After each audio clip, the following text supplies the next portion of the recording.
இருளை விலக்கி உலகை எழுப்பும் ஞாயிறு அங்கே குடியிருப்பான். அவன் ஆனை முகத்தனின் அடியவர் மனத்தில் ஒளியாய் வந்து கொலுவிருப்பான்.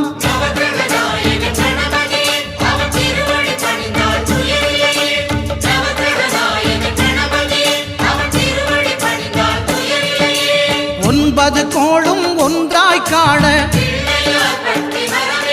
அங்கு கற்பகம் என்னும் கடவுளின் மெய்யில்